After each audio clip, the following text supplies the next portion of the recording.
How can I manage 3 new growing businesses and not lose sight of my responsibility in the house of God? Very simple. Make your responsibility in the house of God a constant. It should never change. Build everything around that responsibility in the house of God. Simple. I hope you got that answer. Very simple. Just make your responsibility in God's house a constant. Everything you are building, because you know, when you give God time, you will receive a harvest of time. That's what you receive. Because you see, when you talk about time for your business, the time you spend in doing something is based on your capacity, your ability, and your wisdom. If your capacity increases, you will use less time. You use less time. If your connections increases, you will be able to achieve more. I mean, you can sit down in one place, type text message, and things will happen. If your influence is small, you'll be running around. You will travel to this place, travel to that place, travel to that place. The issue wasn't about the traveling. The issue was the level of grace and capacity that you had. Your commitment in God's house can continually increase that capacity such that you'll be able to do so much more. Pastor Chris, are you more busy than Pastor Chris? He still has time to come to God's house.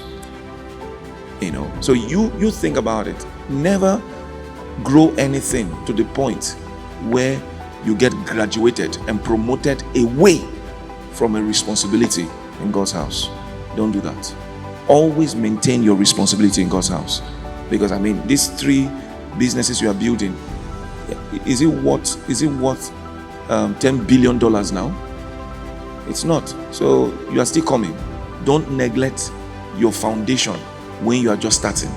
If you learn it now, I'm the way I am. I mean, I do so many things at the same time, and I have time for them, and I can do them.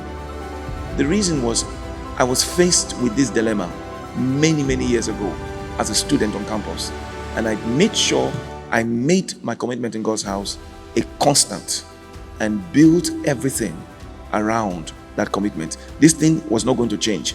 Everything else I adjusted to give me the opportunity to do this. Praise God.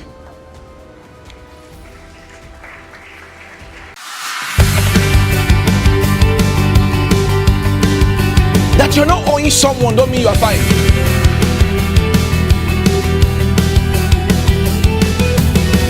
You're not owing anybody, but you can't help anybody. You can't help anybody. You can't do nothing.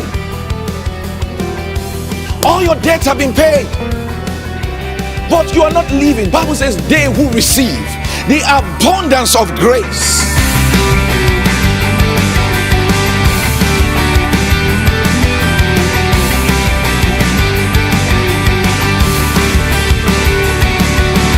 The abundance of grace.